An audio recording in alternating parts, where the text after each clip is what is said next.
And at 9:30 is when I go run and do my errands. You know, pharmacy before all the other germs get in there. Right. CVS, Walgreens, weed store, you know, anything I have to go to. If I want to get cold cuts, if I want to get groceries, I got a place I go to for them. You know, I've been ordering food online, just trying it out. I tried out Jimmy's Seafood. I was going to say, Steve. Fucking tremendous. Steve said he liked it. Fuck, I don't think you like crab cakes. You like crab cakes? I didn't know if you like them. I don't order them all the time, but I don't know if you like them. So I like them with mustard sauce. I got like 5 of them. Like they had like a starter kit. So when Sickler told me, Ryan told me they were having a hard time, he said they're running a sale with it's free shipping. Oh. So that's why I went, I hit him up, and I got 4 crab cakes just to support him. You know, my goal in the beginning of this was to support all the local places. We both agree we can't walk into Sushi Dan as much as we love Sushi Dan. You know, we both have agreed that we're not going to go to Cactus. And when I don't go to Cactus, that's one thing. When Lee don't go to Cactus, you got a fucking problem, okay?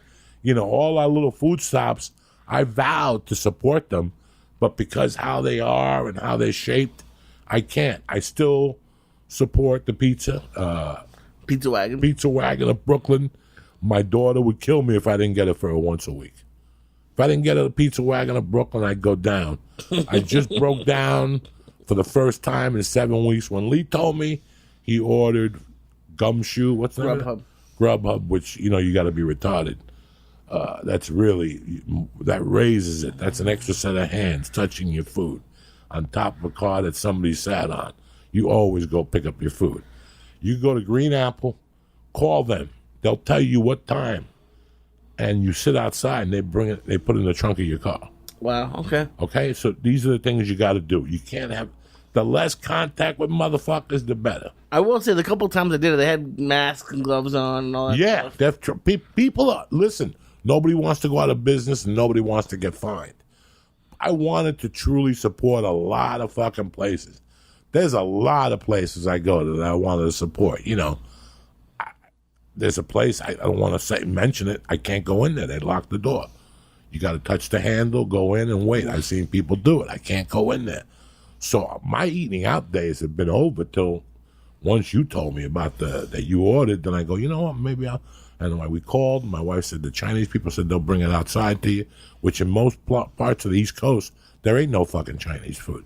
Chinese people have run up because people have been harassing them. Oh, no. There's a lot of Chinese restaurants that are closed because people have been using racial slurs against them. You know, I'm not mad at anybody. This is like a punishment from fucking God. Don't blame it on the Chinese. Don't blame it on you know, we could blame this on 1,000 things. We don't even know if what they're telling us is fucking true anymore. Yeah. We don't even know what to expect. I'm not trying to be a cynic or nothing, but we don't even know. Just write it off. It doesn't matter. You know what matters? Your fucking grandmother died. Your friend's uncle died. Your friend's sister died. You know, that's what matters. So somebody's fucking dying. I don't know what it is. I don't have time to blame it. Anyway, back to the Chinese food, okay? So, yeah, I just got garlic fried rice. Nice. I was just in the mood for something normality. You know, my wife is a great cook, but it got to the point where everything was starting to taste like everything. Like the beef was starting to taste like the eggs. You know, thank God I cut out the bacon fucking 6 weeks ago. And I've been just on oatmeal because that gives me a different way to work.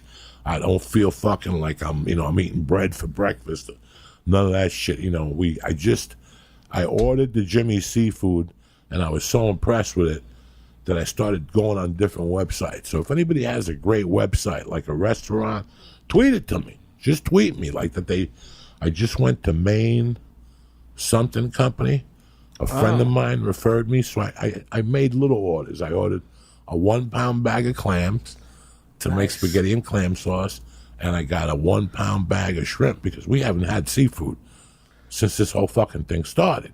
We had a bag of shrimp at the house that my wife got at Costco, but besides that, we had nothing. I was like, and now we're going to run out of chicken or beef, they're saying. So I don't know what the fuck is going on anymore. So I'm like you motherfuckers. We live day to day. So I'm going online. So I know we got Butcher Box, but they were sold out. That's why we don't know we're reading their ads. They didn't get rid of us. We still got them on the agenda. They're just waiting to get all fucked. When this pandemic hit, they got hit right away, right off the bat. So we still got them. So hopefully once they get back in action, I'll support them. They have salmon. It's all organic. They have great beef. I mean, the fish they have is great. So I ordered some stuff to support. My friend told me that there's a company that he orders seafood from. Because Bert turned me onto a place, but I can't fucking find it on Ventura Boulevard. Oh, really? Yeah. I Must be, I don't know. I don't 131 something. Tiffy Seafood Company. I couldn't find it the other day, and I got frustrated. I ended up in fucking Encino. So I was fucking pissed. I had to piss. And, you know, you could piss when there's people on the street, but when there's nobody on the street, you just can't pull over and take your dick out and piss because then people don't know what you're doing there. Draws attention. I had to piss in the parking lot. I had to make believe like I was on the phone, getting directions and stand behind my car. And I had to pee close to the door. So I had to jump in the car like a superhero. I almost broke my fucking ankle. I would have loved to hear the calls Bert was getting when he couldn't find where you were going. I was pissed. I called him twice. Motherfucker was sleeping. And then he finally fucking called me back. Whatever. I go, you cocksucker. I went up there. And I went home and checked the website. And I couldn't fucking find it. Damn. So something's not right. So it was my bad. So I just ordered seafood. Listen, guys, I'm trying to support the local spots. But, you know. Like, I went to In-N-Out. Yeah. I got my wife In-N-Out burger one day. Because now you go to In-N-Out at 11 o'clock, it's a fucking ghost town, like that Stone song. It's a ghost town. You go at 11:45, the game changes. Every motherfucker wants a cheeseburger. Yeah. So I tried to switch it up for my wife and the baby. Boom, I got them fucking In-N-Out. And that's what I do. When I go out, when I leave at 10, right, and I go run my little errands, my mission is also to bring them some type of lunch. Unless my wife tells me I'm making this for lunch already. Right. So I try to switch it up. Thursday, tomorrow is going to be a fucking 100 degrees. Oh, is it really? Yeah, starting Thursday. Your walks with Steven are going to be fucking hot. He loves going out when it's hot as fuck. That's when you have to go out. Steve. You have to melt. He picks the hottest because you can't do 6 o'clock. By 6 o'clock, you don't need to walk. You're dead. I know, it's nice out. Your metabolism has to go at 11. You got to get the engine started. Oh. Steve's a good man. He's a great man, but he picks the hottest damn times. He's from Philly. He's Joe Frazier's nephew. That's all you need to worry about. He's Joe Frazier's nephew. He picks the hottest time. Like, well, that's when you sweat the most. So all that fucking jizz that's backed up in your system. Oh, there's a lot of it. All that fucking hummus. All that fly sperm in your neck. All that's coming out. The flies aren't here today. Sure, because you're sweating that stuff out. That's the good thing. You see what I'm saying? It's a beautiful thing. It's a beautiful fucking thing with Zombie over here. Anyway, I love you motherfuckers to death. I hope your mental state's all right. I hope you got a check. I hope somebody's helping you out. I know I've been getting a lot of emails and I'm replying to all of them. I'm with you. I'm going through my own shit. You know, this shit is not racist.